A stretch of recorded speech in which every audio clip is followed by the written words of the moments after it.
evening, ladies and gentlemen. Welcome to Lucky Dog Gen 6 recruitment race here at Texas Motor Speedway. 100 laps in store for you, and we have one heck of a field. I want to say this is probably one of the largest fields we've had, and it is always nice to see. So we're going to go ahead and we're going to go down our starting lineup before we get too far as they roll off pit road. Starting on the pole is the number 78 of Gary Sapinski. To his outside, the 25 of Mr. Ray Zercut.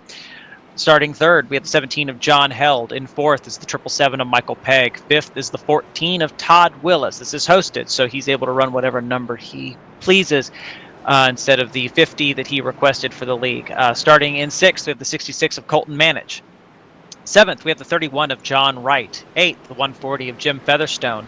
Starting ninth is the 35 of Jeff Gilmore. 10 is the 6 of Simon Woodson. Starting 11th is the 36 of Derek Sellers. 12th, the 34 of Brad Lane. 13th, the 54 of Andrew Bledsoe. 14th, 43 of Sandy Curtis.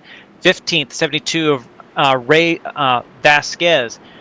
Starting 16th, the 53 of Randolph Richards. 17th, 81 of Randy Bledsoe. Starting 18th is the 15 of Gary Ragland. Starting 19th would be the 32 of William Rice. 20th is the 19 of Kendall Kraft. 21st, 99 of Kim Kraus. 22nd is the 52 of Gary Whitmer Sr. 23rd will be yours truly, but I am in the booth tonight, not in the car. So that'll mean we got 24th, Bill Petroff. 25th, Daniel Kirby. 26th, Zach Orange. 27th, Joel Guy. 28th, Chris Hogue. And 29th, Dominic C. Boyd. As the green flag is out, they get going. Excellent start from the 78 of Gary Sapinski. He is already out and clear from Ray, who is under fire from John Held there in second. As they dive in there, John's able to clear Ray. Got Michael Pegg to his inside. Ray not giving up, giving a little bit of a side draft to the 777 of Michael Pegg there. John Held saw Michael Pegg coming, just moved up the track and let him go. We know that John Held's strategy most tracks, just go ahead, sit back and take it easy, and that looks like that's probably what he's doing this evening. We have a bunch of cars out here. It's always nice to see. Look like the 60 opted to start from the pits, so he is just ahead of everybody. I don't know if he started from the pits or had a little bit of a sideways moment. I think he started from the pits. We are 3 wide further back in the field. Got the 43 of Sandy Curtis, top 3 wide. This is going to get real narrow here. They keep it going. He's got what I believe to be the 35 of Jeff Gilmore down to the inside. They kind of get it sorted. Those two are still too wide going here through turn 1. Through turn 2, a little bit of door bang in front of them. Everyone keeps it pointed in the right direction. These cars have all the grip in the world right now. These guys can get these things, do just about what they want, wherever they want it to go. And you can see to the outside there, I do believe that's the 36 of Derek Sellers, running very, very close to the 43, trying to put that side draft, try and pinch him off going through the corners. Did not quite work. Sandy was able to clear him going into turn 1. He's got Jeff Gilmore as well as the 34 here of Brad Lane all over his rear bumpers. He's looking out the rear view mirrors. He sets to try and get past the 43 of Sandy Curtis again. Dove him to the inside. Wasn't quite able to get there. It's very racy here in the backs. We look up ahead a little bit further to the 66 of Colton Manich. Colton Manich working his way through traffic, currently fighting the 140 of Jim Featherstone, as well as the 31 of Joe Wright, trying to keep a hold of that 6th position. He's not been able to move up at all. Talk about people who've been moving. 25 of Ray Zercut been going the wrong way. Started second, currently back to the 5th position. He's coming under fire here very shortly from the 66 of Colton Manich. Just in the time it took me to say that, Colton cut that gap down by 0.2 of a second. He is all over the back bumper of the 25. As we go here into turn 1, see they're running those 2 different lines. Texas Motor Speedway, especially in the Gen 6, is very much an aero-dependent track. And so you don't want to be running the exact same lane as the guy ahead of you, especially in turns 1 and 2 with as flat and fast as it is. It just tears up those front tires, and I would expect to see people having more issues coming out of turn 2 than coming out of turn 4. These two seem to be taking their time a little bit. Colton running about a half a lane up. You got the 14 of Todd Willis ahead of him, just doing what he can to try and stay latched on to the drivers ahead of him. So we have Gary Sapinski out here, out in front, trying to scoot away, not quite able to get away from Michael Pegg here. These two guys, very, very good here, and we have a caution. Looks like the 19 got involved in something. 19 of Kendall Kraft went around. So we'll go ahead and we'll take a look back and see what caused that. So here he is coming through turn 2. Doesn't look like there's too much of an issue. Gets an excellent run there. He's 3 wide top here above the 91. He gets cleared there. Oh, looks like he gets loose a little bit. Trying to save it. It came down the track into what I believe to be the 99. I think that's the 99 of Kim Kraus. And you can see that 19 gets a little out of shape. Just comes down across the nose there. And I do believe that's the 526. Yes, unfortunately, the 526 there of Daniel Kirby got caught up in that. So we're going to go ahead and we're going to watch this real quick from his perspective. He sees this happening ahead of him. He sees the car going down the hill. He goes to move up the hill. Unfortunately, that's the direction the 19 was going. So we'll go ahead and we'll ride along with Kendall here. I'd be willing to bet he just got loose here.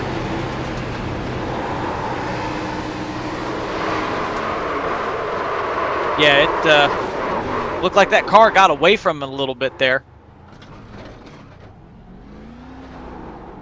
And that's right across the nose again of the 99. We'll ride along with Kim here.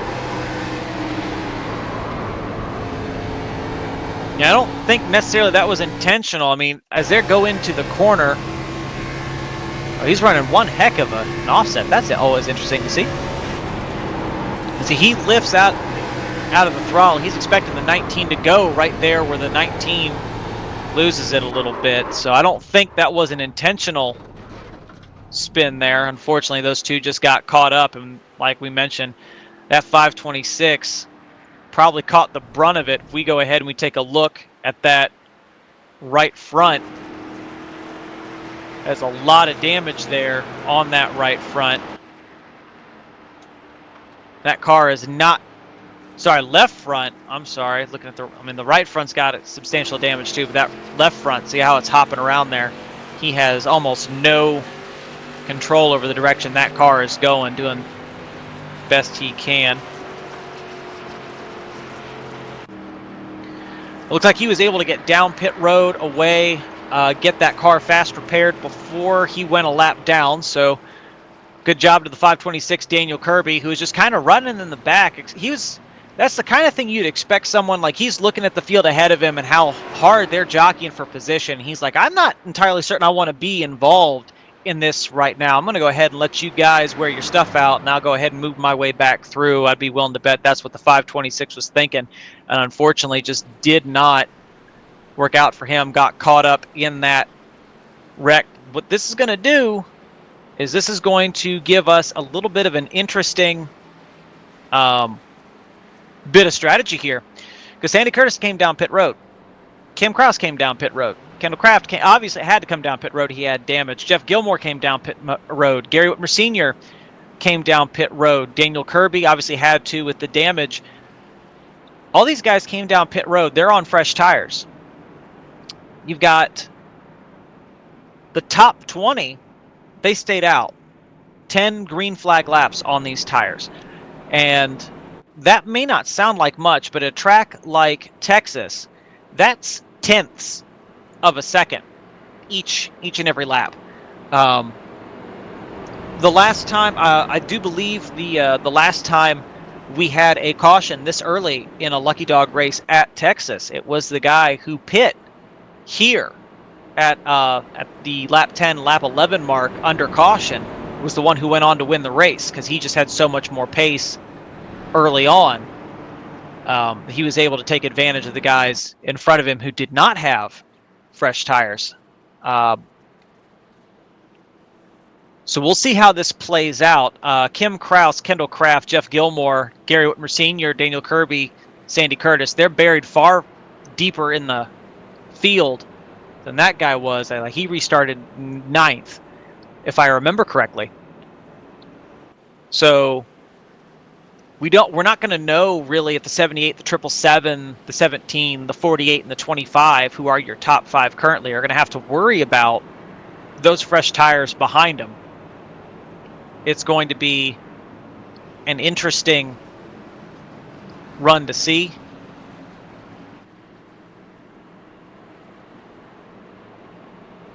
I tell you what, everyone up here in the front is hoping is that we're not in a situation where cautions are going to breed cautions. And, that was, with what was going on there, what caused that caution, I don't think that was caused by people being impatient. Just the car got away from the driver a little bit, and that happens, especially when you're running a lane that you're not used to. Turn 3 entry here, right up there against the wall, can be very, very loose. So it's unfortunate, but here in Lucky Dog we do have 2 faster pairs per race, so that means 526, he's still very much still in this. 19 of Kendall Kraft still very much in this, so I don't think we've heard the last from them. Expect we're going to see more of them as the night goes on. Someone like Kendall Kraft, and I don't know anything about Daniel Kirby. His green flag comes back out. Much better start from the top lane this time. John Held really pushing the 78 into the corner. Michael Pegg gets a much better run through turns 1 and 2 than Ray Zerkut did on the initial start. John Held stuck bottom. He started third. Looks like he's going back to 4th already. He's got the 14 of Todd Willis to his outside. They are 2 by 2 by 2 by 2 from 3rd on back. That's 66 of Colton Manich. He's coming with a full head of steam. He's got the 25 to his inside. These guys are currently fighting over the 5th position. Ray looks like he gets away with it. We are 3 wide behind him right there around the 31 at Joe Wright. They get it sorted 2 wide. 36 takes them 3 wide going into turn 3. Backs out of it just a little bit. Lets the 31 come down the track. It's good heads-up driving on all these drivers' part. They're looking to just pounce all over the 34 ahead of them. 34 goes high, 36 goes low. They're 3 wide for a second there. Back 2 wide going down the back stretch. 31 throws a block there on the 36. 36 is able to respond with a dive to the inside, maybe a little bit of a tap to the 31, let him know that he's there, he's not going anywhere. As the 36 gets by, does not quite clear by the start-finish line. These guys are still going to be side by side going into turn 1 here. 36 Derek Seller is able to clear Joe Wright there, going through turns 1 and 2. Joe gets a much better run through turn 2 though. Draws right back alongside. Him and Derek going to be fighting again still for the 10th position going through 3 and 4. Derek on the bottom has that preferred lane, but Joe up top, he's got that momentum run going around the outside. Now, they're going to be able to make a lot of time there around the outside, but the question is, how much is Joe wearing out that right front tire? He's running really high, really fast, and you can make up a lot of ground here, really prevent the guy on the bottom from getting out, getting the kind of run that he needs, but it really chews up those right side tires. I know, I love running, middle high lane through turn 1 and 2 myself, and over a long run, my car just gets looser and looser and looser. It really seems to wear out that right rear more than you would expect it to. Really tears up that right front as well, so you're plowing tight, wrecking loose the entire way around the corner. Joe's going to have to do everything he can to maintain those right side tires. That 36 got an excellent run coming out of turn 2 that time. Back ahead, these guys fighting very, very hard here for this 10th position as Joe Wright settles in behind Derek. Here things calm down a little bit. We're going to go ahead and we're going to move a little bit further ahead. Back to where they're still running side by side. You got the 14 of Todd Willis. He is running side by side right here. I do believe that is with the 54 of Anthony Bledsoe. Anthony, I mean, he was a little further back there before we started. This restart seems to be exactly what he needed. Got him upside, challenging for the top 5. He's got the 6 of Simon Woodson all over his rear bumper. Simon looking for a way pass, and then behind them, you got Brad Lane in the 34. Brad Lane racing against Anthony Bledsoe. These two running very, very hard here for the 6th position. I'll get it right here in a minute. The 8th position. And now they are challenging Simon Woodson for 7th. 3-way battle here for 7th place. The 54 of Anthony Bledsoe. Very happy to see this happening in his rear view. It means that he gets to challenge there for that 5th position, almost unopposed. But tell you who's really happy to see this, the 36. We were talking about him earlier. Derek Sellers, because all this side-by-side racing, it's allowed him to insert himself into this conversation for 7th place. Looks like 7th of Randy Bledsoe's been able to build a little bit of a gap here between these three, but now it's a 3-way battle here for the 8th position. We know Derek Sellers is fast. He gives a bump there a little bit to the 34 of Brad Lane, saying, hey, buddy, let's go a little faster here. But unfortunately, 34 running as fast as he could there with 6 to his outside, did not have the room that he needed to slide up the track to get a decent run.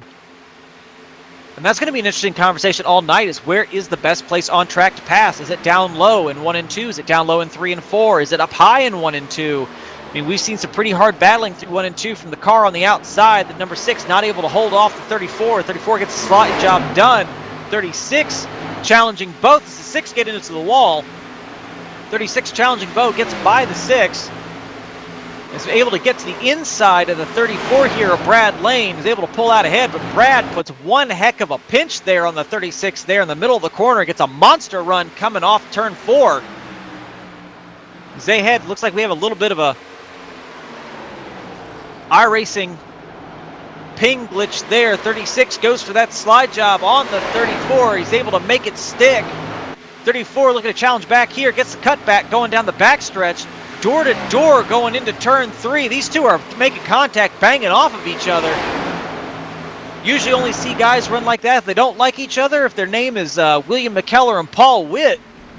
These guys may know each other. So we have a caution. Looks like the 58 went around on the backstretch. That's Chris Hogue.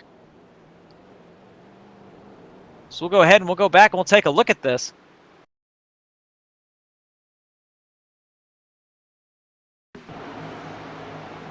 Chris here going through turn 2, little too high, gets it into the wall, loses it, bounces off the inside wall, locks it up to keep it from coming up the track.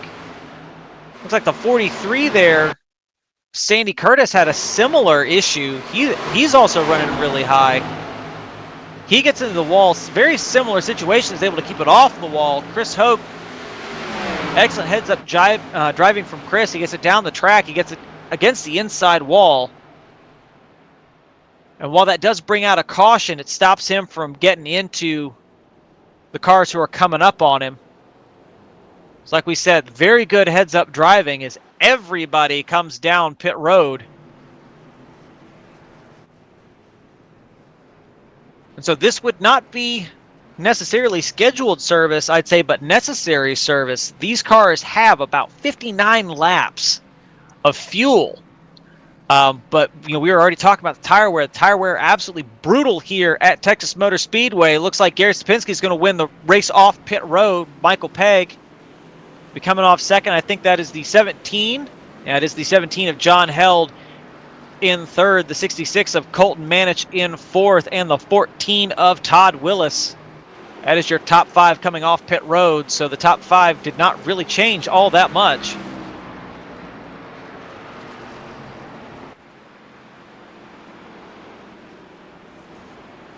Give me a second.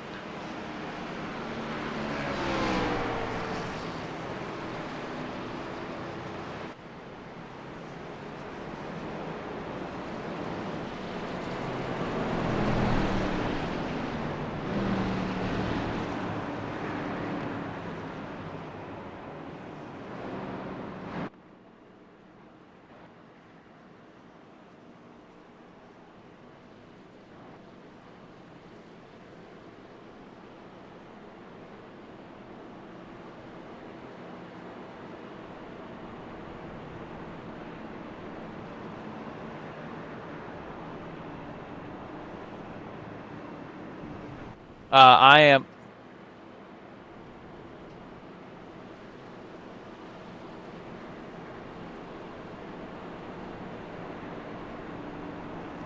have a little bit of a technical issue here on my side. Let me go ahead and fix this.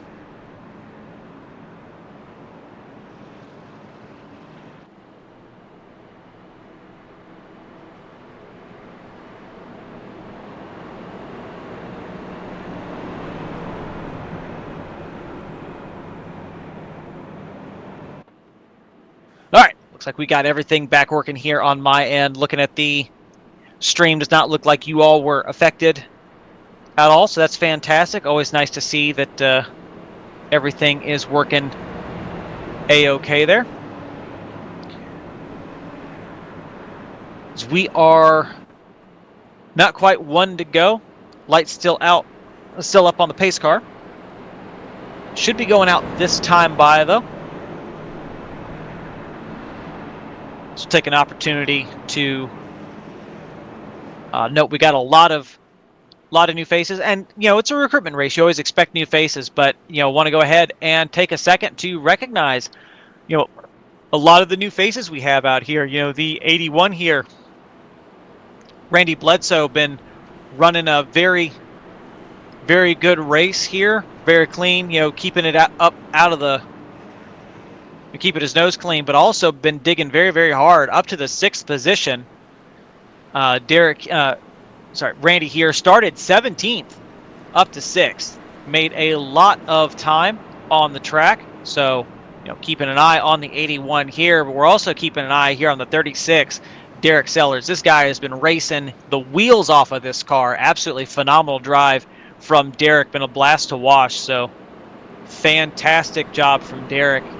We'll go to the 8th position. I mean, Brad Lane at the 34. He was fighting with the 36 there when that caution came out. Seeing these guys that you're not familiar with, really mixing it up with the guys that you are. I mean, I think we got some very, very talented drivers here in our session this evening, and I hope they like the racing that they're partaking in, and I sincerely hope we get to see them on Tuesday nights once we get racing for points. I mean, we've got the 6 of Simon Woodson. Never seen Simon Woodson out here before. Don't know if he's related to Timothy Woodson at all. Don't know, but Simon out here been doing a fantastic job. And then the 54 of Anthony Bledsoe been doing a good job. We're getting set to go back green here. Excellent start from the 78 of Gary Sapinski. Caught the whole field sleeping. Don't know if they just missed the green flag, if the 78 jumped the start, not entirely certain, but he is out and away. 777 saw him go, was able to take advantage, cleared the 17. They're coming off of turn 2. He's bringing the double 6 of Colton Manage, the 6-6 Colton Manage with him there on the outside. And so that clears them of the 17 of John Held.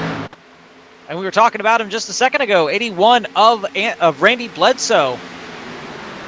He's making pace. He's gotten around the 17, and he's bringing the 34 of Brad Lane with him. These guys just sending it right there off the restart. They got these fresh tires. They're going to use every bit of them that they can to make up the kind of positions they need to.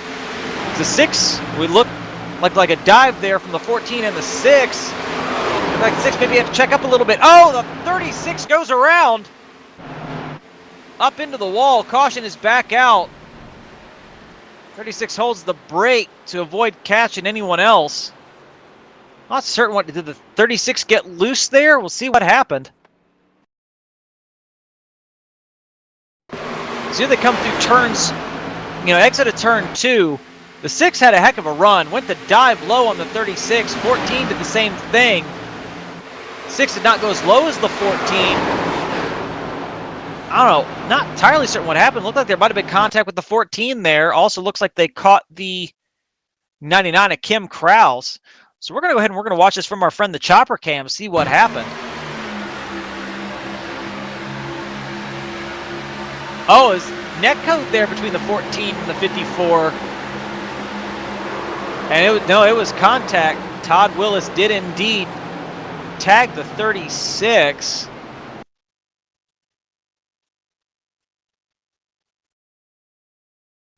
So we'll go ahead and, I don't like rewinding, but we're going to go ahead and rewind it here.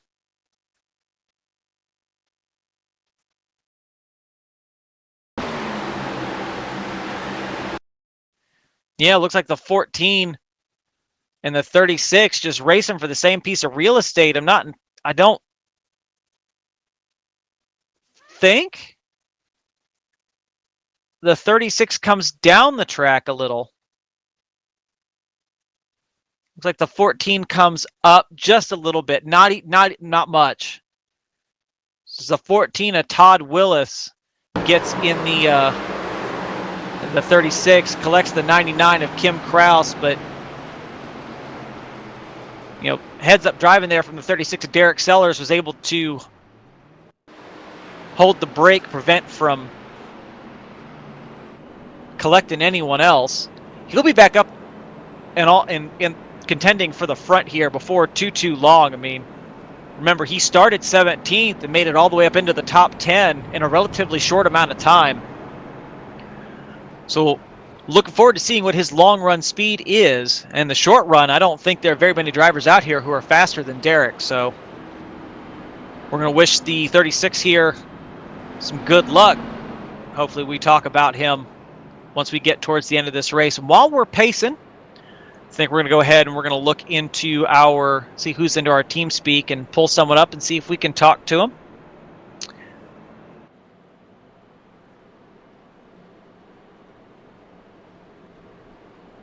I think we're going to go ahead and see him here. Hey, John Held, this is William in the booth. You got me? Hey, William, I gotcha. Hey, John, wanted to go ahead and pull you up here. You look like you've been having an absolute phenomenal race tonight. Not the best restart there that time, but we know you like to slot back and save your tires. How are you? What's your assessment of the car tonight? Car feels good. I'd like to see what happens after we get 20 or 25 laps in to see who does save their tires, who the comers or goers. But yeah, the first bit there, I was just falling in behind Gary and Michael there. Yeah, and then the last restart, they kind of steamrolled me on the outside. That's okay. I was falling behind them. You know me. That's the kind of way I do it. Yeah, no, and it's always fun to see the gains that you make the later a long run goes, and that's kind of what we're hoping to see up here in the booth as well. I mean, we were talking a little bit about the 34 of Brad Lane, they're ahead of you, the 81 of Randy Bledsoe, as well as the 36 who unfortunately was caught up in that caution. It's like there seem to be a lot of guys with a lot of short run speed tonight. At the rate we're going, do you think maybe short run speed might be the play to get the W tonight? I don't think so. I think they'll calm out here a little bit, but if we do a lot of short runs, then it comes to who uses their tires appropriately and who has a set at the end. So there's another strategy part to think about. Yeah, absolutely. I think you guys only have a total of 3 spare sets of tires, so yep, those can go away real fast. Yep. All right. Yep, well, so I want to thank you for talking to us. I know we grabbed you there a little bit unexpectedly, but all good. Want to wish you good luck. Looks like you got that outside lane. It's been a monster on these restarts. So we're going to wish you the best of luck, and hopefully we talk to you at the end of it. All right, William. Have a good broadcast. Thank you. And that was the 17 of John Held.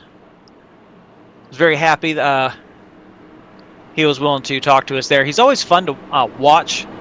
He's always fun to talk to. So it's nice he wasn't too busy. I appreciate that. So we'll go update to our top 5. Restarting first will be the 78 of Gary Sapinski. Second will be the 66 of Colton Manich. Third will be the 777 of Michael Pegg. Fourth will be the 34 of Brad Lane. And fifth will be the 81 of Randy Bledsoe. Got some new faces up here inside the top 5. As the green flag is back out, much better start. Colton Manich got a bump there from the 81 behind him. That back the 81 up a little bit. That may stack up the field just a little bit. The front 5 here look like they get spread single file out. Not quite 777. Taps 66, gets a little loose there going through turns 1 and 2. Got the 34 to his outside. 777 dropping like a rock. All the way back here to the 5th position. He's got the 54 of Anthony Bledsoe working his outside. He's got the 81 of Randy Bledsoe working with the 54 there on the outside. What's Michael Pegg going to do? I'm not certain if these guys are related. But if they are, that's never a fun pair to fight against. I mean, I know that I've run some leagues against guys who race Mario and Luigi paint schemes, and if you can't get those guys separated, then you're not getting past them, and that might be what we're looking at here. Michael Pegg, though, able to get them separated, slot in between them here, comfortably in the 5th position. Only lost one, really. Sorry, two. Only lost 2 positions, really, on that restart. So could be a lot worse, especially at a track like Texas, where Michael Pegg is so good as he sets to work on getting back past the 54. He's already right there to the quarter panel, so that's going to stop Anthony from getting down the track exactly like he wants to. Michael backs out a little bit, lets Anthony go. As we look a little bit further ahead, our top 3 were, at the time I switched cameras, nose to tail, but Colton Manich going for that pass on the 78. He does not want to be stuck behind Gary Slapinski with all the benefits the fresh air has here at Texas. He needs to get past Gary Slapinski as fast as he can, because running in the toe, the car in front of you is especially deadly here. Going through turns 3 and 4 really eats up those front tires. Colton Manich, though, under fire from the 34 there of Brad Lane. Brad looking like he's going try and take that 2nd spot away from Colton Manich. And tell you the guy who's loving all of this, it's the 78 of Gary Sapinski. He wants these guys side by side. Wear your tires out, boys. He tries to grab the 34, give him a little bit of a tow. Recognizes the 34 doesn't have the run, so he goes back up to get that good launch into turn 3. Michael Pegg also enjoying this because he's getting to watch these guys, see how they race, see exactly what he's going to have to do to get past them side by side as he is under attack from the 81 there of Randy Bledsoe. And that's going to, Randy got him there at the lines as Michael's currently scored 6, gets his nose back out ahead, puts him back in 5th, but I don't think he's going to have the run down the backstretch to keep out ahead. No, Randy is able to clear him. Unfortunately, with the line that Anthony was running, not able to clear down in front of Michael Pegg. But here's the fun thing. I hit the wrong one there.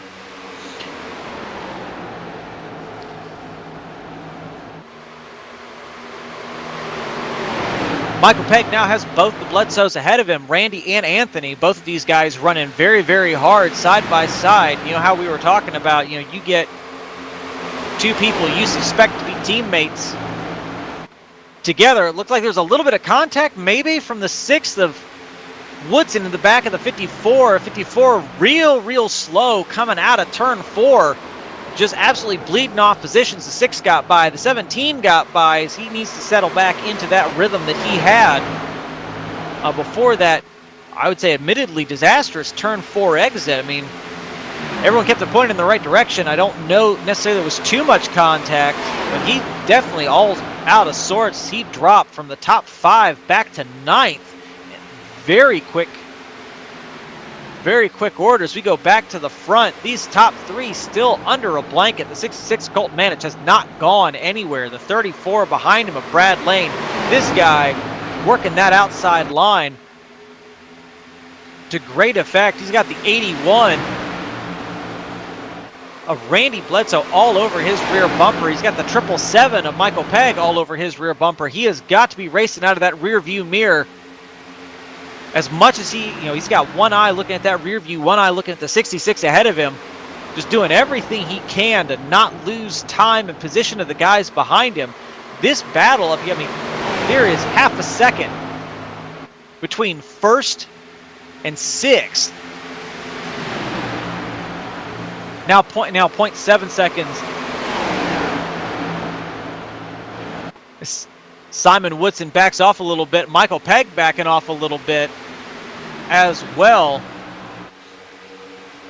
They're seeing how hard these guys are running up here. I mean, someone like Michael Pegg is looking at this going, this is too hot. I'm working way too hard. I need to back off a little bit. I need to save something. He's being forced to run low. He had 3 wide, maybe not realize they were 3 wide going down the backstretch. Got into 6 a little bit. 6 gets a slide job on the 81 done. Gets challenged by Michael Pegg. They are 3 wide here on the exit. Not quite. 81 backed out just a little bit. Shoves the 6 down the front stretch. Gets 6 clear of Michael Pegg. 6 will be able to run whatever line he wants going through 1 and 2s. They're 3 wide behind him. 81 still challenging on the high side. 6 did not get a good run there off the top lane. Gets another solid push from the 81. Not certain. Maybe that 6 has maybe worn those right side tires out. 81 looking towards the bottom, maybe trying to follow Michael Pegg through, see if he can help the 777 by. If he can get the 777 by, then they'll be able to make some time, but the 777 and the 6 running side by side is really slowing everybody up. As John Held is now back in the picture, 6 darts low, trying to follow Michael Pegg, thinking like maybe he wants to challenge again. He sends it in there. He was having a hard time holding it low. Sorry, holding it high. I don't know that he's got the tires to hold it low. He almost makes contact. So 14 of Todd Willis is now trying to negotiate the 6 as well, trying to push the 17 through. We saw how hard Michael Pegg had to fight to get past Simon Woodson. I can only imagine that's how hard that John Held and Todd Willis are going to have to fight. That 6 looks like he got really loose there. Maybe overdrove the exit a turn 2, got into it a little bit with the 17. These guys are just banging doors. 6 blocking, trying to maintain that 7th position. He's got some faster cars behind him. Maybe they save their tires a little bit better. We know that's what John Held's been doing. He's the kind of guy, he loves long runs. He's the last guy on a long run you want to be dealing with, because chances are his tires are better than yours.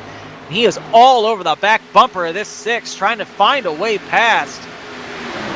6 is blocking for all he's worth. He bombs it low there to cut off that run from the 54. That's going to hurt the run from the 3 guys behind him there going through turns 3 and 4. I want to go look somewhere else to see what everyone else is doing, but there's a lot of action happening right here. That 6 doing everything he can to hold on to this position. He's doing so very well, but with how he's running, he's not going to be able to run like this for long. I think Simon Woodson, he's got a lot of short run speed right now, not a lot of long run speed. He's a 54 here of Anthony Bledsoe, goes to work on past him on the inside. Got the 17 looking for the exact same thing. 6 drops back down in that hole, so he's not going to have a run here, I don't think, to challenge the 54, but he's got enough of a draft toe that the 17 is going to have an issue getting to his inside, or so I thought. The 6 way up the track, 17 sends it, clears him. 14 of Todd Willis right behind him. Todd not able to follow through. But they are door to door here going into turn 3. 6 up the track. I think maybe he's realized that he's used a little bit too much tire on this and backs off. He is coming down pit road. So we talked about these guys having almost 60 laps of fuel. He can make it from here. This might be his last stop of the evening. If he can get back out into clean air, not have to wrestle with too many people, he may have a car for the end of this. We go ahead and we go up and we look here at the 3rd position. Brad Lane, Michael Pegg still racing side by side, dueling very, very hard here for the 3rd position. It's not an easy task to keep Michael Pegg behind you, but that is what Brad Lane has done. We mentioned, once he got up there, that he was probably going to be fast. We were looking forward to seeing what his long run speed was going to be like, and we're getting a glimpse of it. They've got 28 laps on these tires. Brad there really up the track. I don't know that that's going to be the fastest way around, as it looks like 777 might be. Looks like he does nose out ahead. We have a caution. 15 slow on the apron. In a race chat, we were heard as about someone yelling wrecking backstretch. Just trying to see who it was. And that is unfortunate. Right in front of the 36. That collected Derek Sellers. Hopefully not damaged too much. But Looked like the 91 got into the wall, tried to save it, got collected by the 15, and that happened right in front of the 36. So we're going to go ahead and we're going to ride along with Derek here. We're going to watch this happen from his perspective. You're going to see the 91, that yellow car on the other side of the red 15. He's going to get into the wall. It's going to shoot him down the track. He's going to try and save it. And unfortunately, that's right into the front end of the 15 of Gary Ragland. And all that happened right in front of the 36 of Derek Sellers. Like we said, very unfortunate. So we'll go ahead and we'll go back and we'll ride along here with Ragland. He follows Joel Guy through the corner. And all these guys had almost 30 laps on these tires. You can see that 91 is just plowing tight. 91, Joel Guy trying to save it, not quite. And that unfortunately is all she wrote.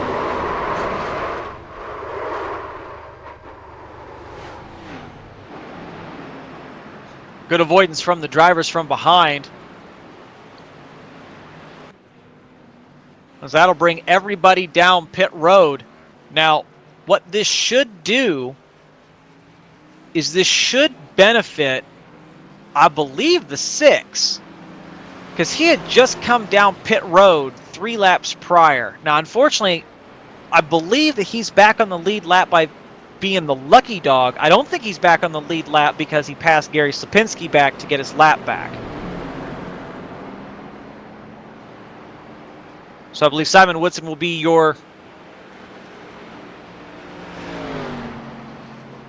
beneficiary of the lucky dog. So that'll go ahead and allow him to come down pit road to top off on fuel. Unfortunately, that will put his tires about 3 laps older than everyone else's.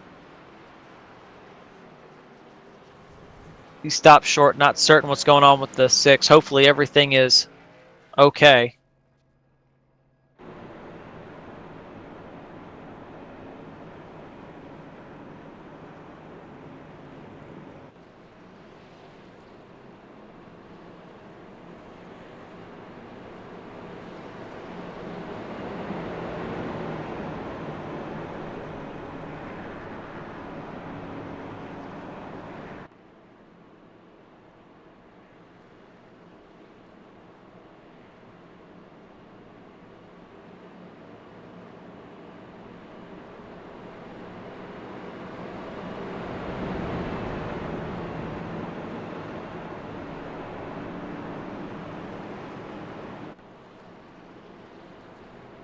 Lights still on the pace car.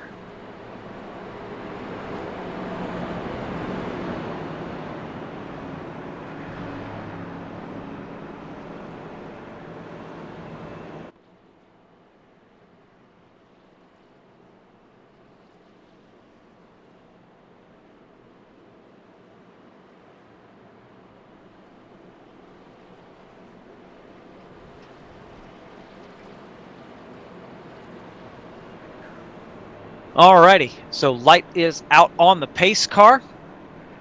We'll go ahead and we'll take a look at our top 5 here on this restart. So restarting first, the 78 of Gary Sapinski, to his outside, 777 of Michael Pegg. This is going to be an interesting race here for the lead going through turns 1 and 2. So restarting in the 3rd position, we have the 34 of Brad Lane. This guy's been all over these two since he caught up. From getting back there in the pack. He started 12th, so excellent drive from him. Restarting 6th, this is 66 of Colton Manich. Colton here, he started the race in 6th, currently running 4th. Good job for him, but I would say probably one of the most impressive drives of the night, this 81, Randy Bledsoe. Started 17th, running 5th. This guy is just fast, and I'm going to go ahead and say that's a really good looking snap-on truck that he's got. Sorry, snap-on car there that he's got. That 81 is looking mighty fine. That's the kind of car you wouldn't be surprised to see on Sunday. Want to wish the 81 a good rest of his race. Love to, and I hope I hope he's really enjoying the race and he's part of. He'd be a lot of fun to commentate about on Tuesday nights regularly. His green flag is back out. Gary Sapinski gets a good run. 34 got a nice push from the 81 side by side with the 777 of Michael Pegg as they go into turn 1. Michael Pegg laying on that door of the 34, not giving him the room he needs to come off the bottom of the track as fast as maybe he wants to. Unfortunately, Joe, caution, further back. It looks like the 31 got into the 17, the 60. Who else we got? The 51, the 15, a whole bunch of guys caught up. Fresh tires. Slick fresh tires strike tonight. That 17 is crab walking. Lots of damage to the 17 of John Held. We'll go back and we'll take a look at this. See what happened. They are 4 wide. That's what happened. And the 17 just gets drilled by everybody, it looks like. So we'll go back. So we were 4 wide there. Looked like the 31. Let's see, that's the 17 to the inside of the... So the 17 to the inside, 31 running high. You know, high in the middle lane. But he's got the... That's the 35. He's running a different number than he usually does. The 35 of Jeff Gilmore right above him in that Miller car. And then the 14 of Todd Willis to the outside. So we are 4 wide here. And we'll go ahead and we'll take a look at this from the chopper here real quick. You can see 4 wide right there. They're trying to make as much room. The 17's down the track doing what he can, but they're coming off the corner.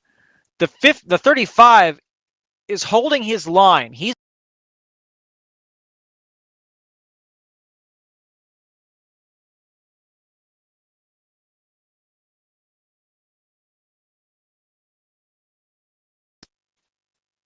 It's like he's expecting, yeah, we'll go back here.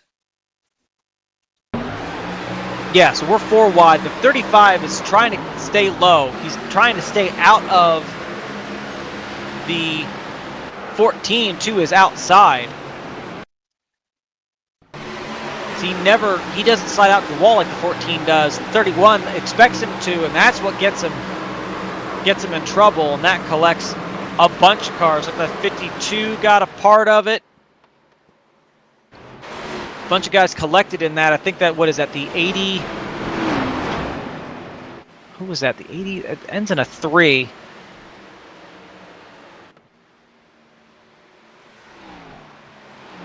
Unfortunately, I am not certain who that was.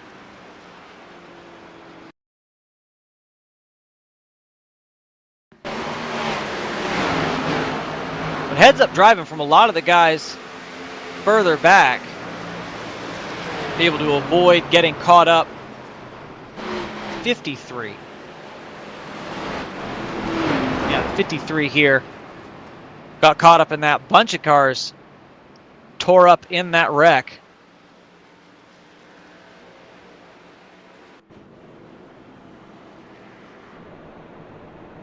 Four wide on fresh tires.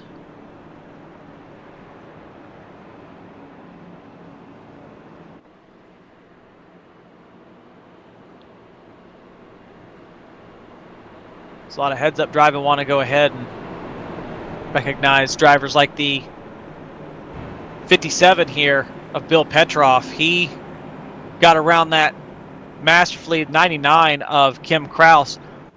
Almost collected, was able to avoid it, so congratulations to him.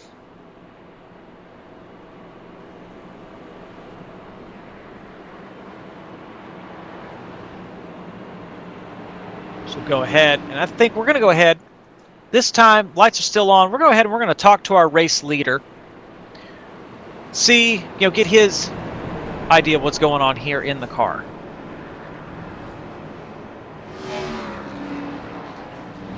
Gary, this is William in the booth. You got me? Yeah, well.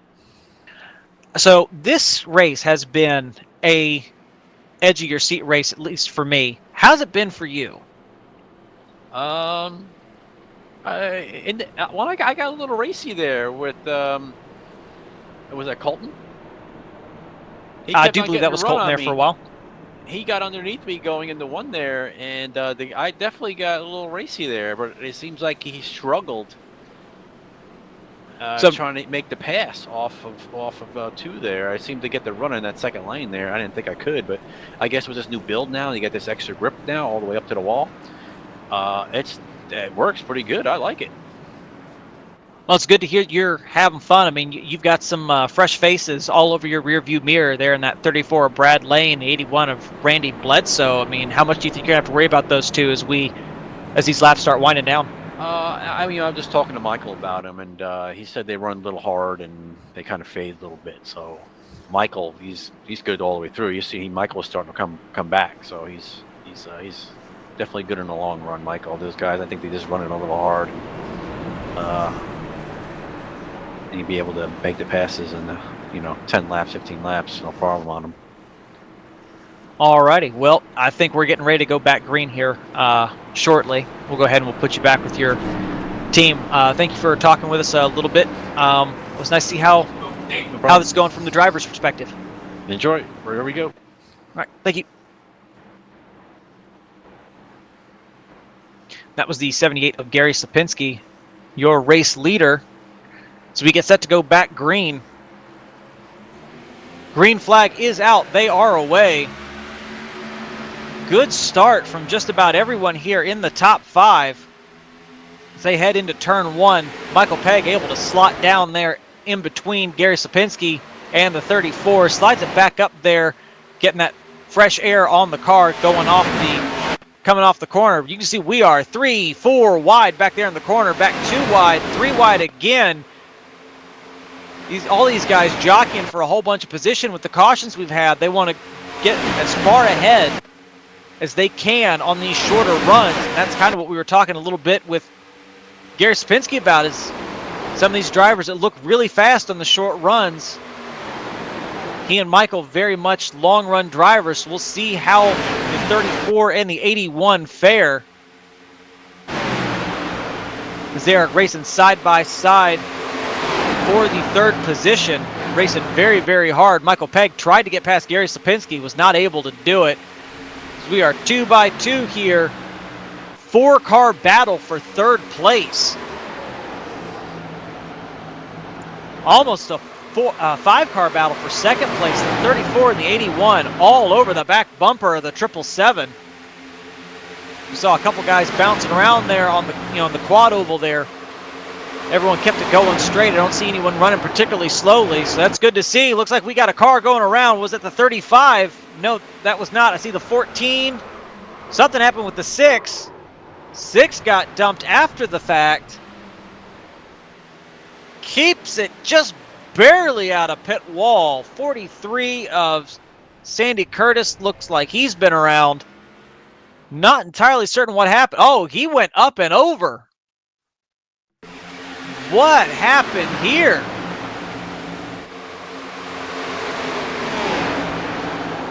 Oh, that 6 got into the 43, 14 hit him, and that's what sent him over. Contact from the 526 and the 51.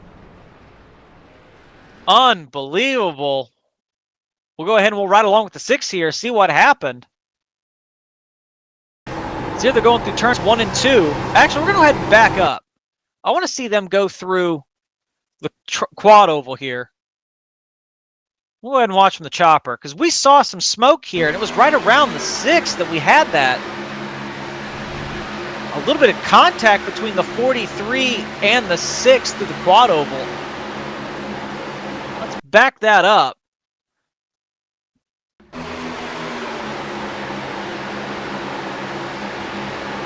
Looks like he was just loose coming through. Yeah, just bounced off the left rear of the 43 there. That got him a little out of shape. He's rolling the corner like you'd expect. Gets an excellent run here out of turn 2.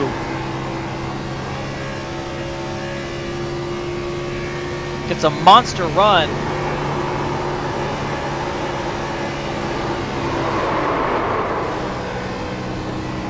You know that, I know what that looks like. looks a little bit. We'll watch from the chopper. He dives it in low. And it looks like Sandy came down a little bit, maybe tried to block him. Not certain what happened between him and the 35. It looked like Sandy tried to maybe cut off that run a little bit. We'll go ahead and we'll ride along here. So he lifted a little bit to not get into the 54. And that's what got the 6 into the back of him. He's hit twice over, third time, and he is just along for the ride.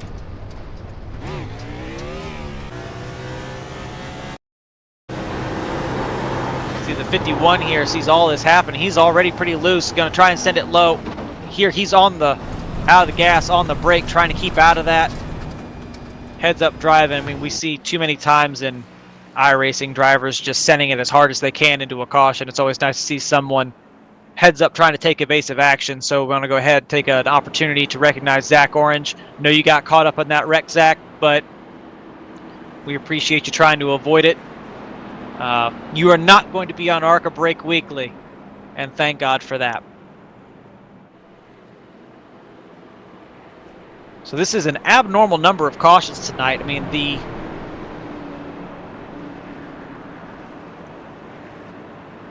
car seems to be, especially on fresh tires, able to do whatever anybody wants whenever they want it to do it. And unfortunately, I mean, I would say that's making some drivers a little brave.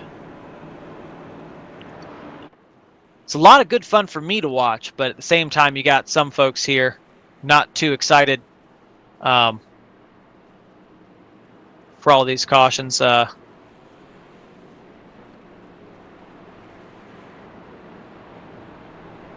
I'm having a blast, and hopefully you're having a blast too.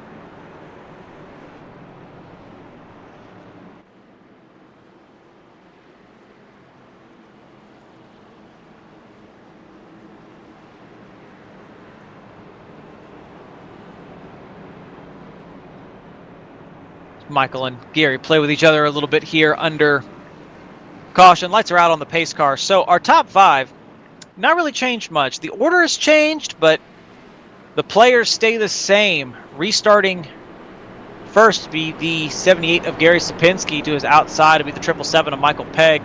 Restarting third will be the 66. I believe the 66. No, that looks like the 81. The 81 of Randy Bledsoe will be restarting third. To his outside, the 66 of Colton Manich. And restarting in fifth should be the 34 of Brad Lane. Now, all these guys have about 15 laps on these tires. That's a little deceptive. I think, as we all know, we have 2 cautions worth of laps on these tires. I think that totals about 8 laps. So they only have about maybe 7 or 8 laps of green flag on these tires. They should be still very, very fresh. So we head back into the Geico restart zone. So here we go. 81 got a really good start. Gave the 78 a hard shot right there off the restart. Just punted Gary Sapinski out ahead. And he's challenging Michael Pegg already for that second position. Backs out a little bit. 81 falling into that third position, challenging Michael here on corner exit. Gets a really good corner exit. If he can get that side draft, that'll drag the 777 back. Not quite able to do that. Dives it in there going into turn 3. Keeps it right there on the 777's back bumper. Using the entire track, trying to get the best run that he possibly can. He is bringing Brad Lane in the 34 with him. Both these guys really challenging. Caution out again. The 60 is slow. Wonder what happened here. So going through the quad oval. Not certain if that was Netco, but looked like he got hooked in the right rear by the 15. They were 3 wide. there was some space there. I want to say it looked like maybe a little bit of net code here. We'll go ahead and we'll ride along with the 60, but I think we see the 15 come down off the wall a little bit. I mean, the 60's up pretty high, but he's got the 17 to his inside, and the 15 just comes down the track just a little bit. Tags him in the right rear. I don't think that was intentional on the part of the 15 at all.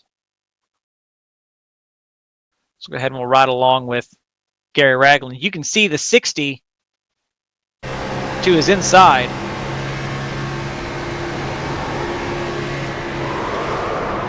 Yeah, just a little overcommitted. Get through the quad over there. That did not look intentional, but unfortunately that does appear like it has ended the 60's night. Which is unfortunate.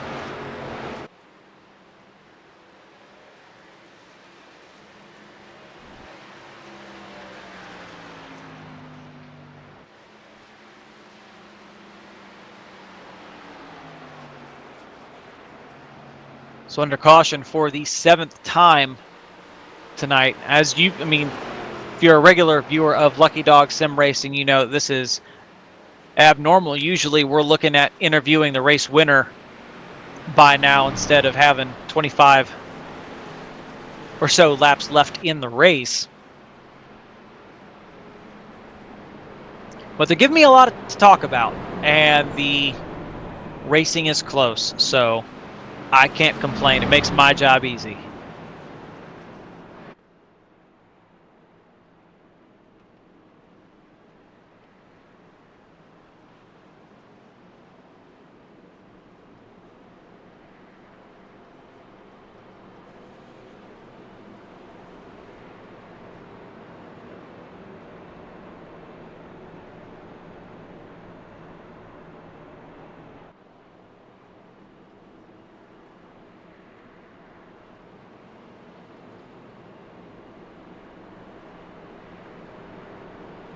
Should be going green. Not this time by, but next time by. But the time after. I'll get it right here in a second. And again, our top 5 not really changed. Gary Sapinski first, Michael Pegg second, Randy Bledsoe third, Brad Lane fourth, Colton Manich fifth. We'll go ahead and we'll take an opportunity to look a little bit further into the full top 10. We got the 54 of Anthony Bledsoe here. He's been knocking on the door of the top 5 since he caught up to all of these guys. He started 13th, currently running 6th. Guy we want to definitely talk about a little bit. Series regular, unfortunately, we don't see him up front too much, which is a crying shame because he is an absolute blast to talk to. This is a 99 here of Kim Kraus. He's 129 most nights, but he's a 99 this evening. He started all the way back in the 21st position. He's running 7th. So excellent run here from the 99 of Kim Kraus. I mean, he was caught up in one of the earlier cautions, and he is right here knocking on the door of the top 5. Let's keep an eye on Kim. These short runs, I want to say he's very good in the short run. And since we've had a lot of short runs, I think that's really played into his strengths. But also the 52 here, Gary Whitmer Sr., another league regular, started 22nd, currently running 8th. 19 of Kendall Kraft. I mean, he's been caught up in a few incidents this evening. He's running 9th after starting 20th, so he's really getting up there. And then the 31 of Joe Wright. We were talking about him earlier, got caught up in a particularly nasty incident. Joe here currently running in the 10th position. 25 laps to go in this race. I expect we'll probably be talking about Joe Wright here before too long. His tires are a little bit fresher than everyone else's around him, with the exception of Randolph Richard, Gary Whitmer Sr., and John Held. John Held here on 9-lap old tires. Of course, he needed them, caught up in one of those cautions. I expect with only 25 laps left to go in this race, we're going to see we're finally going to see Ascendant from John Held. Or at least that's my hope, because every time I race against that guy, it's a tire-saving race. I want to see what it's like when he's pedal to the metal. It's go time. And so we are getting the 1 to go notification this time.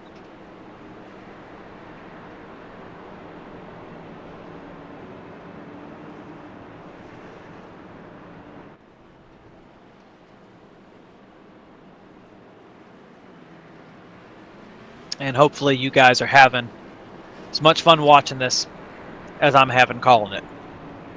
And I hope our drivers are having a lot of fun running it.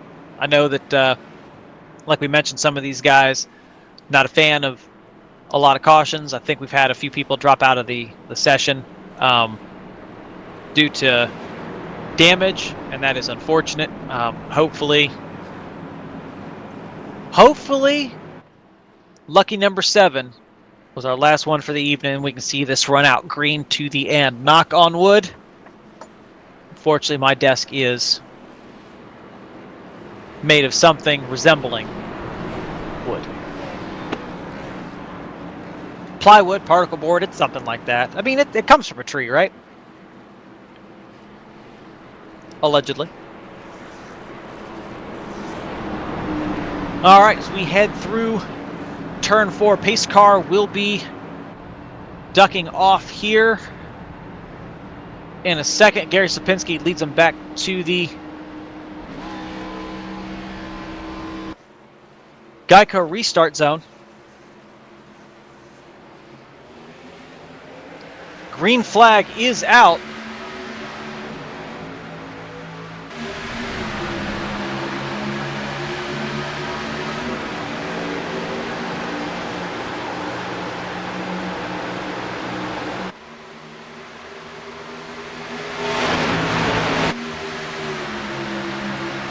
Excellent run there going through the backstretch.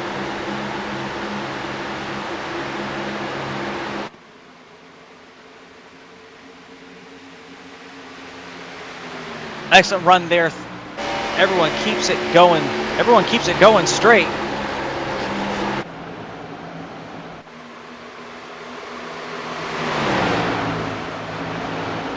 These top 6 running very, very hard. Gary Sapinski got the 777 of Michael Pegg all over his rear bumper. The 34 of Brad Lane, he is looking there to the inside. We got the 81 there looking on, seeing what he can do, hoping these guys race their tires off. He's got the 34 in front of him all over the rear bumper of the 777. That's forced the 777 to run a little bit of a different line. The 66 looking to make some moves on the bottom. He's got the 54 trying to make pace on the outside. 54 looks like he's going to get the dive on the 66 going into turn 3. Is he going to be able to do anything with this momentum? Unfortunately, does not look like he's going to be able to. Does not quite get the run that he needs. Not able to get the side grab. Colton Manage clears him there going over the line. These top 6 all separated here by about at most a second here. They are running nose to tail. 34 goes back to try and challenge 81. 81 was able to get by the 4th position. They both got past Colton Manage. 54 has a little bit of a moment, keeps it pointed in the right direction. We stay green. 66 trying to push the 81 past the 34, trying to get that 3rd position back. Not quite. I wonder what's up with my scoring. Unfortunate. We'll keep going with it. 34 drops back to that 5th position. Let's go ahead and we will take a second here. So, some of the racing here further in the back.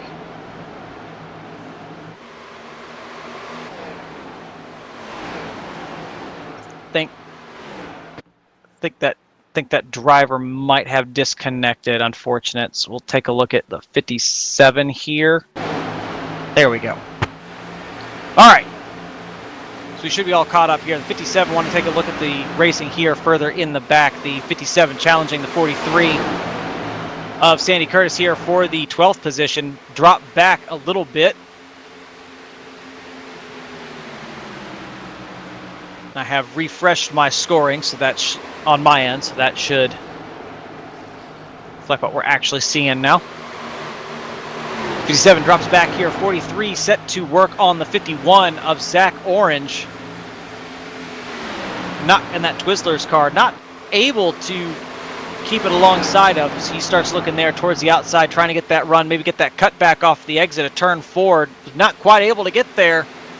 51 parked it right on the exit, but the 43 got enough of a run that he's able to look like he clears Zach Orange to take that spot. Zach now under fire from the 57 of Bill Petroff. He gets into the wall, saves it, keeps it going straight, almost came across the nose of the 57.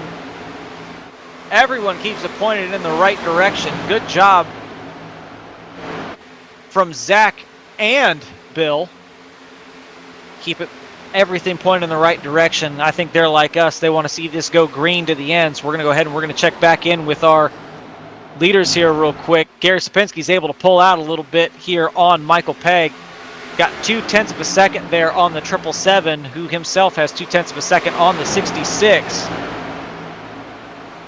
Colton managed these three so frequently fighting for the lead. But with all that racing, all that hard side-by-side racing they've been doing, Randy Bledsoe here, he's still fighting with Anthony Bledsoe and Brad Lane. These three have been fighting viciously since they got near each other. They were 3 wide there for a second. 54 was able to pull out ahead of both of them. Now the one of these guys giving an inch. Now while our top three are loving this, they're getting to see these guys get smaller and smaller and smaller. These guys are probably thinking to themselves, man, just let me go. We can catch the leaders. And with 12 laps to go, that's exactly what these guys are going to need to do. They cannot afford to give much, if any, time to Gary Sapinski. 54 gets in the wall. These cars, unfortunately, notoriously fragile. That's going to affect the handling of that car for sure. Even the slightest brush can cause a lot of problems with that car. He keeps it going straight. Looks like he still has some decent pace. He's still getting a good pull from the 66 ahead of him. But not certain how long it's going to last. He is a second back off of Colton Manich. And you got Brad Lane and Randy Bledsoe. They're even further back, still running side by side, putting on one heck of a show. Gary Sapinski here out in front in command. He has led just about every single lap of this race. As we are 10 laps to go this time, we're going to go ahead, and I think Gary Sapinski here is probably not much threat currently. We're going to go ahead, and I think we're going to ride along with the 34 and just enjoy his battle here with the 81 for a lap or two.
You can see these two guys giving each other almost no room.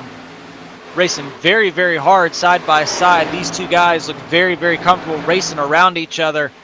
Usually you only see that from guys who race together frequently, so I don't know if these guys know each other or if we just found two guys that really, really mesh in the same way that the 78, the 777 do. These two very fast, not giving each other any quarter, fighting very, very hard for that 4th position. And as hard as they're racing for 4th position, 6th place ain't getting any, sorry, 5th position, my apologies. 7th place, Kim Kraus, ain't getting any closer. In fact, he's getting further away as we are 5 laps to go as we go back to the lead. Gary Slapinski not able to really pull out any kind of decent lead over Michael Pegg, but it looks like they are slowly leaving the 66 of Colton Manich behind. Colton here currently sitting a second off the back of Gary Slapinski, and he doesn't really have anything to worry about. There's another almost second and a half between him and the 54 here of Anthony Bledsoe, who similarly has nothing to worry about. There's 2 seconds between him and Randy, who is still door to door with with Brad Lane.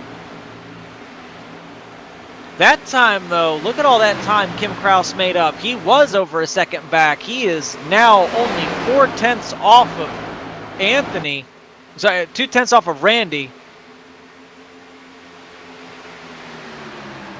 He's looking to absolutely send it, try and see if he can get both of these guys, bring it home in the 5th position. He's got the tire. He's been able to save. He's not been running side by side with people. These two have been side by side every single lap since the green flag came out. He pushes the 81 clear. 81 gets down. Kim keeps it right there on the 34's door going through turns 3 and 4. They almost touch. This is going to be the real test. Is he going to be able to keep it pinned right there on the outside? What's the 81 going to do? Is he going to take the line of the 99? No, the 99 running higher than both of these guys. Looks like he's going to get a really good run here off of turn 2. He's going to push that 81 all the way down this front stretch. If he can clear the 34, not quite. Keeps it foot through the floor there on the outside. Manages to make a hole, slot into it just briefly. He is all over the rear bumper of the 81. He gets to the inside of the 81. I guarantee you, Randy Bledsoe does not have the tires to hold him off. I might be proven wrong. Randy doing everything he can to keep Kim Kraus back there. He's been racing while he was racing Brad Lane. I don't know how he has the tires for this. Him and the 99 and 34 get into it a little bit. So we're going to have to cut away from this for a second. As exciting this is, 78 of Gary Slapinski has just taken the white flag. I'm sorry, I wasn't paying attention. That was the checkered flag. Gary Slapinski wins 777. Michael Pegg in second. 66, Colton Manich in third. The 54 of Anthony Bledsoe comes home fourth. The 81, Randy Bledsoe, secures that fifth. The 34 of Brad Lane takes sixth. Kim Kraus, unfortunately, had to drop back. He brings it home in seventh. Sandy Curtis in the 43 comes home eighth. The 52 of Gary Whitmer Sr. He will be your Gary Sr. will be your ninth, and Bill Petroff comes home in 10th. Excellent driving from all of these drivers. We'll see who of your top three we can pull up to the booth and talk to, and we'll be right back.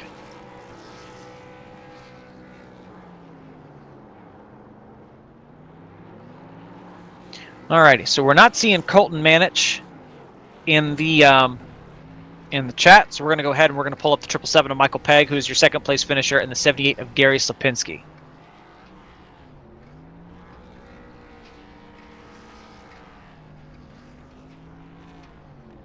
Alrighty, so we have the 777 of Michael Pegg and the 78 of Gary Sapinski here in the booth with us. We'll go ahead and start with the 777 of Michael Pegg. Michael, is William in the booth? You got me? I will go ahead and say that was a long one tonight. I mean, it always happens when you have a bunch of people racing with each other for the first time, but you know, as one of our top drivers, I would say, what was your assessment of the race tonight? It was a great race when it went green. I thought the truck handled really good. Our car handled great. It got tight though, got really tight, being behind Gary. He was tough to follow tonight. It was a brutal race, man. There's a lot of competition up there. A lot of those guys were fast.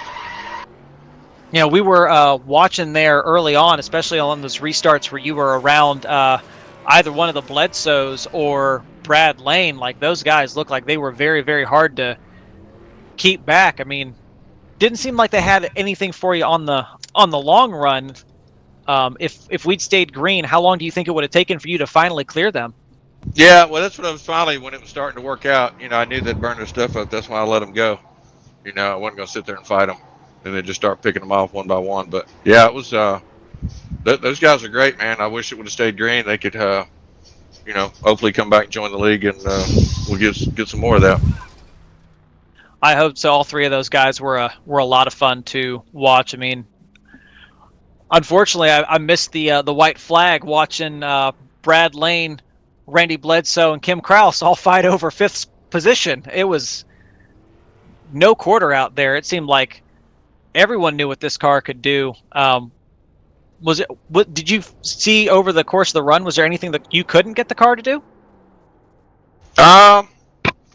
3 and 4, it really didn't want to turn that good. You really had to kind of tap, brake, tap, you know, gas, throttle, just kind of milk it around. Otherwise, it would just push up in the corner, especially late in the run. And that's kind of interesting, because usually that's what we see in turns 1 and 2. You think maybe that might have to do with? I mean, I don't know of any update that iRacing did to Texas or the car since the last time we run here. I mean, did it feel different than the last time we ran here? I believe it was a little bit different. 3 and 4 is a little different. It seems like the weather always changes when we're here, even if it's the same setup. You know, my tire wear that a minute ago was 82, 85. I'm not sure what it is when I get out of the car right here. But the tire wear was pretty decent tonight. It wasn't too bad. Turn 1 and 2 is really what eats it up, but we were getting through it pretty good tonight. Yeah, it looked like all of you had turn 1 and 2 figured out. I'm a little jealous. I may go back and I may save the replay myself so I can ride along with some of you, because I suck here at Texas, and you all seem to really have this track figured out. It come from Gary. If you watch his videos of just riding his car, he's amazing here. I mean, I think he says he lives in New Jersey, but I think he was born in Texas, because he's just too damn good here. Just no way. It wouldn't surprise me. This man told me that he was bad at Indianapolis, then qualified pole and led every lap. Yeah. So, you know, I don't know. Yeah. Was his nose growing? Yeah. I think so. Yeah. Well, congratulations, Gary. Nice win tonight. Yeah, that was a good run. Wish we'd have had you out there, William. Can't thank you enough for the broadcast. Yeah, that was awesome tonight. Those guys are super fast. It was really competitive there for a while. The Colton's tonight was really good. The brothers Bledsoe, they were really fast tonight. There was a bunch of them. I hate the one guy had some issues, but yeah, overall it was pretty good. Hate for the precautions we had. Yep, 7 cautions for 28 laps, a little bit more than we usually have. But, you know, I mentioned on the broadcast a couple times, y'all gave me something to talk about every lap, and I had a blast. So I hope y'all had a blast too. Is there anyone you want to thank before we let you go, Michael? Yeah, I want to thank all the people that came out tonight to run, all the Lucky Dog members, all the admin we had tonight. I want to thank all the regulators. I want to thank you, Lucky Dog Broadcasting, you especially, William, and thank Brian for doing everything he does. Thank God himself almighty. And Tracy, Molly, and Cash, and Winston. Well, thank you for talking with us, Michael. Congratulations on your runner-up finish, and hopefully we'll talk to you next time. Thanks, sir. All right, we'll go ahead and we'll talk here to our leader, the 78 of Gary Sapinski. I think this is the first time I've popped over to this car and it wasn't doing donuts. Gary, this woman in the booth, you got me? Yeah, I blew up the motor. You know, you never do that. What happened? When I got the finish line, I dumped it down to first. I and I tried to get it on the grass, but when I dumped it into first, I must have been still on the asphalt, so it blew the motor up, and I meant to do it in the grass and do a little couple of donuts spinning out through the grass. So it didn't work out that way, so I blew the motor up. Oh, well, I guess you are human. Absolutely dominant performance tonight. Started on the pole. I want to say you led all but like maybe 3 laps tonight. Don't think you really had to deal with dirty air all that much, but I do know that, for quite a while there, you had a bunch of people just knocking on that rear bumper of yours. What was the racing like for you out there tonight? I thought the car felt great. I mean, I'm going honest with you, I think clean air is king here. So I tried to make it tough for everybody that wanted to try to pass me. I let them get the run. You know what I mean? So I'm into going side by side. I have a little fun out here. But it seems like when that down low 1 and 2 there, they just couldn't really get the run most people want. And that second lane seems to carry a little momentum, and it worked out to my advantage. So kind of kept that, and worked out well tonight. Well, Michael was talking that turns 3 and 4 was where he was really having problems. Like the car really didn't seem to want to turn. Do you think maybe that was because of the dirty air? Were you having that problem, or was that just a problem the car had? No, it definitely would push there. I kind of felt that, like, if I could put the lefts real close to that apron, I mean, it seemed to help turn it a little better. But in his position, being behind me is dirty air, and I'm sure it's just magnifies even worse. So I'm sure it's worse for those guys back there in dirty air. That's why I say clean air is king. Yeah, no, and especially I think that's the reason ultimately that NASCAR wanted to change away from the Gen 6 was how much clean air mattered in these cars. But, at the same time, I don't think NASCAR has the same kind of driving that we do. I mean, like talking a little bit, I mentioned to Michael, I unfortunately I missed you taking the white flag because of the side-by-side racing we had all through the field behind you guys. I'll go ahead and ask you the same question I asked Michael. I mean, the drivers we had, the racing itself. What'd you think? Did you have fun? Yeah, absolutely. Those guys, we had some new guys in here too. I see there was a couple of brothers in here, and I'm sure they had a little fun tonight. I hope they can come back and you may come out here and race with us. I actually thought about starting in the back tonight, and maybe I should have done that, but I don't know how that would have worked out to me, all these cautions. Probably wouldn't have been very fun. But you know what? It would have been interesting to see me come through the field, though. I think that would have made some good TV, too. So I think that would have made if you had done that, I probably would have pulled you up. I probably would have pulled you up in the booth in the middle of a green flag run just to see if I could distract you enough to make it hard. Yeah, no, it was fun. It was a lot of fun. Sorry, my son's laughing in here at me. But no, I mean, it was a lot of fun to watch from up here in the booth. I mean, the Bledsoes, once they got to working on someone, it's hard to tell. Are they brothers? How are they related? Are they teammates? I don't know, because they race like Paul Witt and I race each other like it's the last lap every lap, and that's how the Bledsoes raced everybody, including each other. A lot of fun to watch. Yeah, really enjoyed watching them. It's competitive between them. It's if they're brothers, they want to be out in front of each other.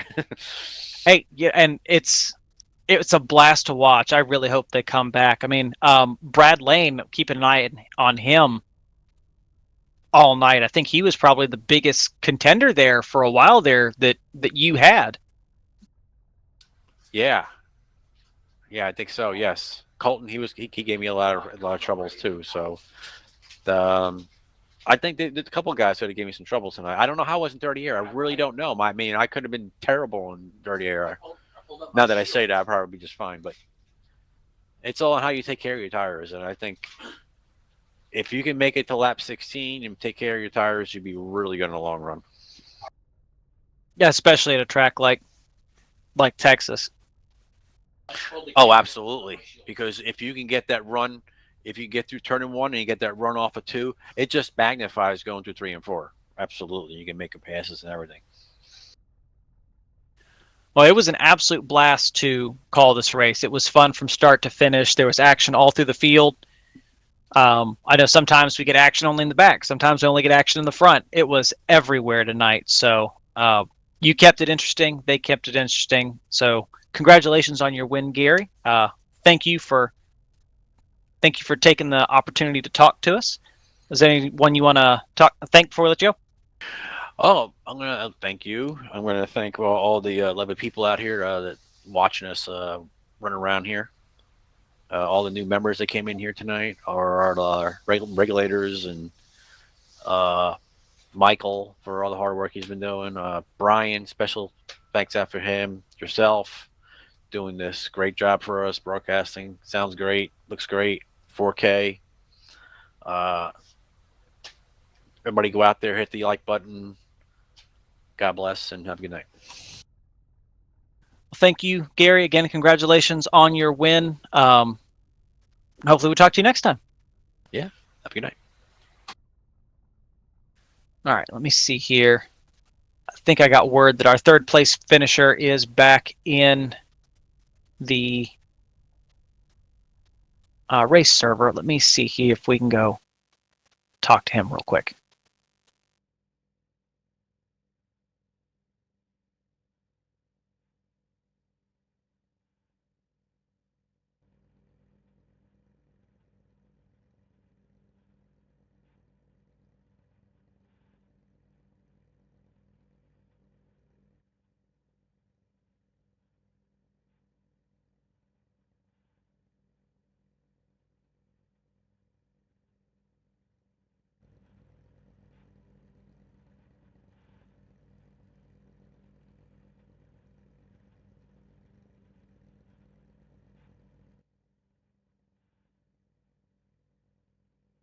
All right, and we were able to.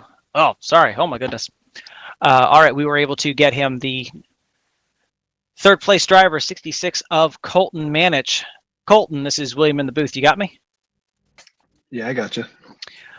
Absolutely phenomenal run tonight. I think you started sixth, managed to finish third. I mean, you seem to be all through the field tonight. Usually, we're talking about you up in the top 3, top 5, all night long. But tonight, you seem to run the gambit of positions. How'd the race go from your perspective? I went well. Some of those new guys that we were running with were real fast, and I was starting to pick up a little bit of what Michael and 78 were doing. Gary, I was picking up a little bit of what they were doing, and it was working. And but whenever that last run started, I think I restarted, and I was kind of back and forth through those cautions between fourth, sixth, third, and then I ended up missing a shift on one of them. It set me back, I think, to fifth or sixth. But so I kept burning up my tires trying to get back to those two. And once I got to them, I was really trying to pace myself. But when I think it was the 34, one of those newer guys that was racing tonight kept driving in a little bit harder than what I was in 1 and 2, and I was giving up the inside too much, and then I had to fight them back on the outside. And I could hear a little bit of the tires squealing, and I knew I was over driving, and I was like, yeah, here we go with 10 to go. I'm telling you, Michael and Gary are going to pull away, and sure enough, that's exactly what they did. But it was fun. It was eventful. It was clean, but like I said, those new guys, it was a blast running with them, and I really thoroughly enjoyed tonight's race. It was a lot of fun. So we were talking a little bit with both Gary and Michael about how the car felt through a run. I mean, we had a lot of short runs, so it's kind of hard to get an idea of what a car will do in a long run. But they were talking about how the car was like really, really tight in 3 and 4, and it's usually not that way. What was your experience on both ends of the track as the tires aged? Yeah, 1 and 2, I felt pretty good. I changed up my entry a little bit there towards the end of the race, just trying to mess around to see if I could catch them or correct what issue I was having. But that just came from overdriving the car. But 1 and 2 did feel good. But yeah, 3 and 4 was different than what it's been before in the past. Something just didn't feel right. And yeah, I was experiencing the same thing, a little bit of tightness. And I was trying to pin it right on the white line as much as I could. But yeah, I was feathering the throttle a little bit more than what I felt like normal in 3 and 4, and using a little bit of brake trying to get to rotate. But yeah, it wasn't too bad. Like I said, just a little tight 3 and 4, but 1 and 2 not so much. Well, I mean, again, it was absolutely phenomenal run. I want to say that you're probably one of the most entertaining drivers to probably the easiest driver to pick out of the field, but definitely one of the more entertaining drivers to watch out here. I mean, you're always racing somebody, and I don't know that maybe you mean to look, you mean to race people hard, but you always look like you're racing people really hard, and so it's a lot of fun watching you instead of watching guys just let guys go. I mean, you mentioned you missed a shift. You were right back up there before too long. So phenomenal job tonight, Colton. Well, I appreciate it, man. I don't know if that's a compliment racing them hard or not, but no, I definitely I definitely race hard, and I just try to race clean. But I definitely try to keep my fenders on and keep everybody else's around me on them as well. But I do like to race hard and try to just keep it up front as much as possible, because I know as soon as you fall back into traffic with these cars, it's hard to get back up there. So the give and take is a little bit less at times with these, especially in the little packs that we get into, because once you lose momentum, it happened to me out of 2 a couple of times. I lost momentum, and then here was somebody either pulling up on my outside or pulling up on my inside. So yeah, you're kind of forced a little bit to race a little bit harder with these. But again, I'm trying to learn what those 2 are doing up front, because it seems like every week they're winning, and I'm like, what is that one thing that I'm just missing, just that little bit, which is probably a lot. It's probably not just a little bit, but I'm working on it, and just trying to learn as much as I can from those 2, and the only way to do it is to race hard to stay with them. Well, I want to go ahead and make sure there is no confusion. Absolutely a compliment. I think my favorite drivers out there are the folks who make other people earn it, and you definitely make everyone around you earn it. I appreciate that. As a competitor myself and as a broadcaster, it's just an absolute blast. Oh, and that's awesome. It means a lot to hear that. And, I go back and watch your broadcast and everything. I really enjoy watching it. Like I said, everything with this Lucky Dog sim racing, anytime I get to be involved in it in any capacity, no matter what series it is, it's by far my favorite league that I run in. It's a lot of fun, a lot of respect. And like I said, the competition with these guys is just unreal. Seeing Michael and Gary do it week after week after week, it's just much respect to those guys. Love it. Well, we enjoy having you. Congratulations again on your 3rd place finish. I think you did very, very well tonight. Always struggle to find the right words. But want to thank you for taking the time to talk to us. Is there anyone you want to thank before we let you go? Yeah, like I said, just everybody who's part of Lucky Dog Sim Racing, you for the broadcast. Like I said, really enjoy that.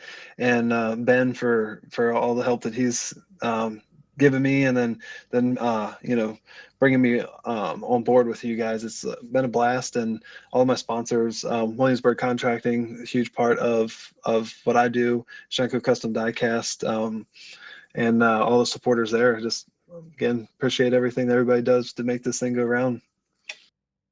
Well, thank you, Colton. Again, congratulations on your finish, and we hope to talk to you next time. All right, thanks, man. Appreciate it. Have a good one.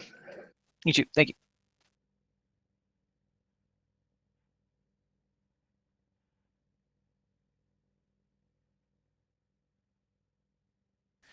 All right, and I think that should just about round us out. So we were talking about it. Few of us, the drivers as well as some of the admins. And you know what?